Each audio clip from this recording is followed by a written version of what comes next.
Olá! Não faltam hoje, e nunca faltaram, planos bem intencionados para resolver os problemas da educação.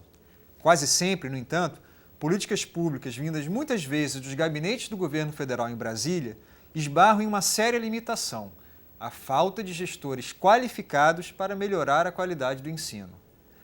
Avançamos, só para dar um exemplo, na criação de vários instrumentos de diagnóstico e avaliação do ensino, mas o uso que se faz deles como instrumento para corrigir deficiências ainda parece tímido, justamente por falta de capacitação dos gestores. Para falar sobre essas e outras questões, vamos conversar hoje com Isabel Santana, gerente de Educação e Avaliação da Fundação Itaú Social. Ela é a nossa convidada no programa Entrevista, nessa série que debate o desafio de ensinar em suas múltiplas linguagens. Tudo bem? Tudo bem. Obrigado por aceitar nosso convite. Obrigada a vocês pelo convite. Um dos focos da Fundação Itaú é justamente o trabalho direto com gestores, né? Sim. Vocês têm diversas reuniões, avaliam, estão do lado deles e sabem Sim. o quanto é importante melhorar a gestão do país.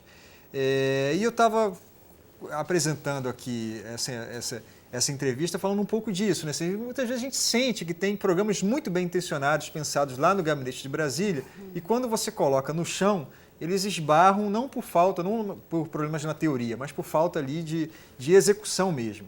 Como que a Fundação Itaú trabalha com os gestores?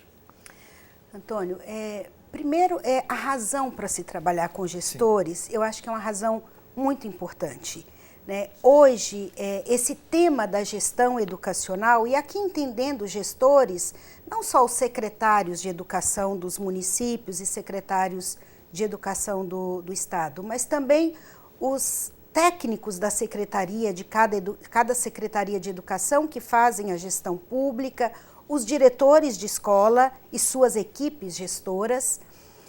E por que é tão crucial pensar nesses profissionais? Porque eles dão direcionamento, em primeiro lugar, né? São lideranças educacionais, tomam decisões e fazem encaminhamentos que, se nós formos pensar num fluxo da gestão, isto que é feito aqui, muitas vezes conversado entre uma equipe técnica dentro da secretaria, vai ter repercussões no que acontece dentro da sala de aula. Às vezes, pela distância no processo, as pessoas não ligam tanto o trabalho do gestor com os resultados de aprendizagem. E ele é uma figura essencial.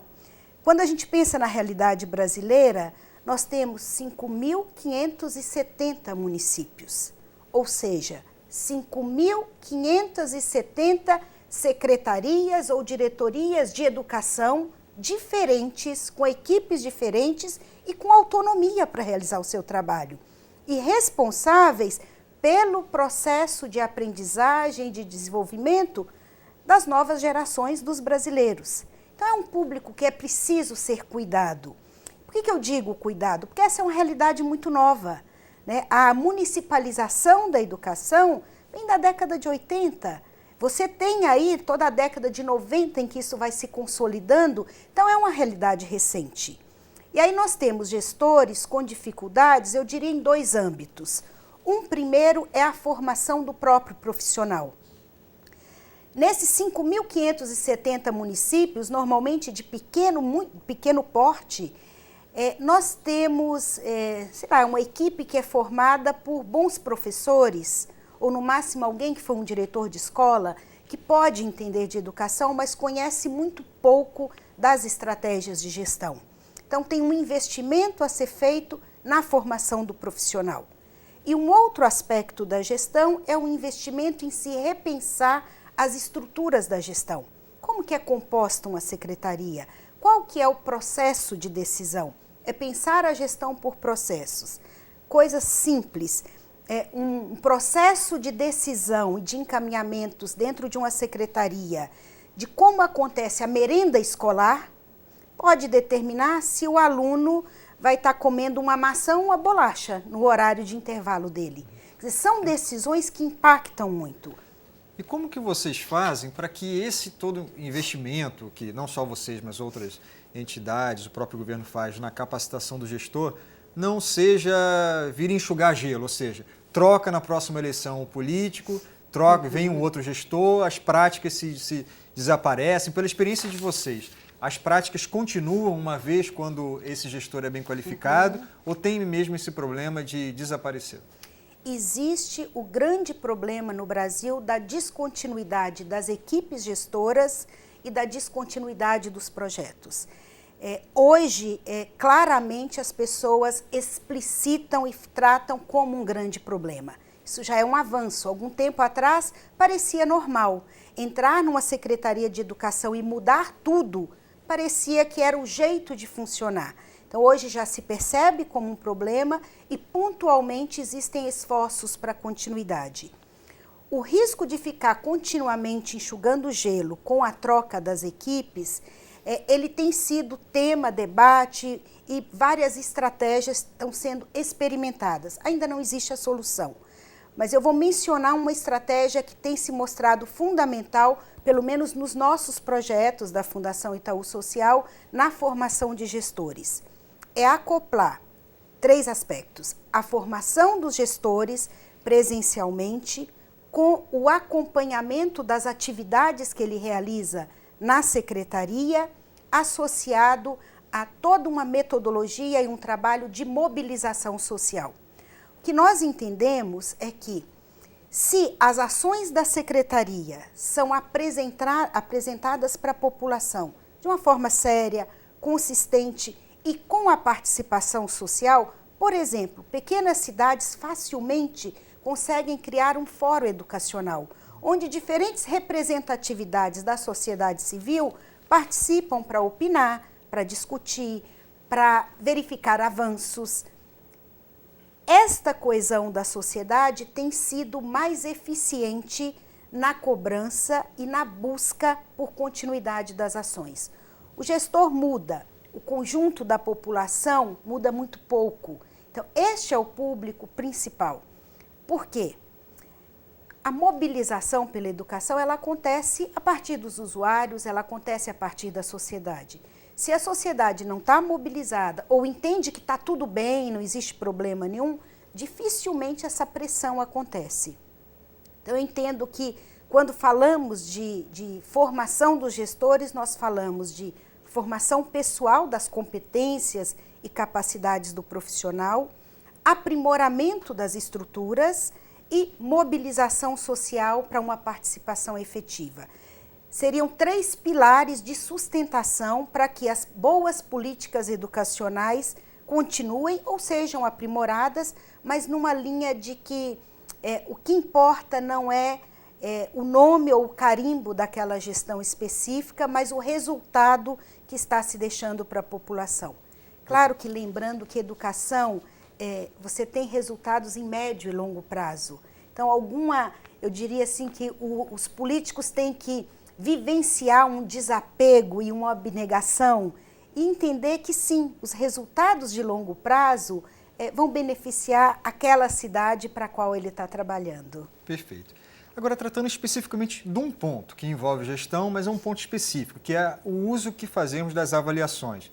A gente já tem hoje avaliações, além das avaliações municipais, estaduais, avaliações federais. Agora vamos avaliar a alfabetização aos 8 anos, já avaliamos o 5º ano, o 9º ano do ensino fundamental, o ensino médio. A avaliação externa hoje parece não faltar no Brasil. E a gente gasta muito dinheiro, é um processo que custa caro para o país.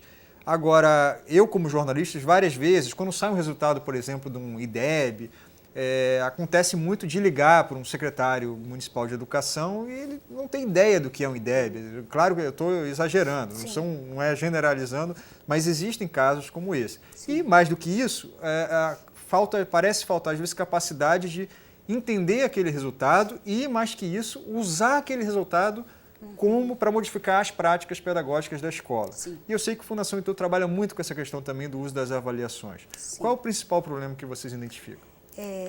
Primeira grande dificuldade é o entendimento, o conhecimento das equipes de que a avaliação é instrumento de gestão. Então, aceitar que a avaliação não é uma auditoria externa para que outros fiquem sabendo o que está acontecendo, mas que a avaliação é um instrumento para a minha gestão, para a gestão que eu faço dos processos de aprendizagem, conseguir juntar a palavra avaliação e aprendizagem é um processo ainda que muitos não fizeram e que é fundamental. Então, o entendimento de que a avaliação é instrumento e, como tal, deve ser usado. E usado de que forma? É claro que as avaliações em larga escala, elas podem não dar tantos elementos para um uso pedagógico imediato, mas elas dão elementos para se pensar o movimento do sistema, para se olhar o conjunto. O que nós temos disponibilizado para as redes dos gestores e para os professores e diretores de escola é, primeiro, um ensinamento, formas mais simples de se entender a composição de um IDEB, por exemplo. Não basta dizer para o gestor, este é o resultado final da sua escola. Como isso é composto? Que indicadores que são importantes? E quais práticas eu preciso realizar com os professores, com os diretores, com as equipes pedagógicas, para que seja feito um uso desses resultados em favor de melhoria de processos de aprendizagem. Existe uma palavra que em alguns lugares tem se tornado um palavrão, que é a responsabilização pelos resultados. E aí, responsabilização não significa necessariamente punição de professores. Ou culpa, né? Ou culpa, ou serão punidos, ou o sistema está se isentando dos resultados. Mas responsabilização significa responder, ponderar com responder. Ou seja, eu preciso julgar, eu preciso avaliar para responsabilizar. E responsabilizar é responder junto. Como é que se faz isso na prática? Pensando aqui num exemplo bem concreto, talvez de uma escola, ou alguma experiência que vocês tenham conhecimento de escolas que realmente pegaram o indicador para mudar a prática pedagógica e trazer resultados. Então, na prática, nós começamos um processo de formação pela secretaria. Então, é importante que os técnicos da secretaria que dão as orientações para a escola estejam preparados. E são duas partes. Uma primeira parte mais teórica, que é essa que eu mencionei, é ensinar a ler dados, fazer exercícios das informações que ele recebeu, verificar o verdadeiro entendimento daquilo. Segunda parte é mais prática, é como fazer retorno para a escola, como preparar a escola para receber e usar essas informações. E aí é muito o que nós chamamos de tutoria, de coaching, corpo a corpo, no presencial, a equipe da secretaria está junto com os diretores de escola e com os professores. A gente sempre prepara junto com eles as estratégias de intervenção para cada escola. Algumas, a primeira parte mais de entendimento, já não é necessária. E aí nós vamos pensar porque a avaliação externa ela é uma das partes da avaliação. Então, uma das coisas que as secretarias têm levado muito para as escolas é como que a avaliação que acontece dentro da escola traz elementos que me ajudam a ler esse processo que os alunos estão vivendo e que é refletido depois na avaliação de larga escala. Então, na prática, é formação teórica e muito acompanhamento presencial. As secretarias não podem estar nos seus gabinetes, longe desse chão da escola, para que os professores entendam do que estamos falando e mapeando pelos resultados onde estão as deficiências para poder intervir conhecendo. Eu diria quase que a avaliação pode fornecer um mapa de onde eu não preciso colocar tanta força agora, onde eu preciso investir mais em técnicas, em diferenciações. Não dá para fazer boas intervenções sem o conhecimento da realidade. E a avaliação traz aspectos importantes desta realidade para que eu possa fazer boas intervenções. Isabel, muito obrigado pela sua presença. Obrigada a você. Obrigado a vocês que nos assistiram e até o próximo programa Entrevista. Tchau.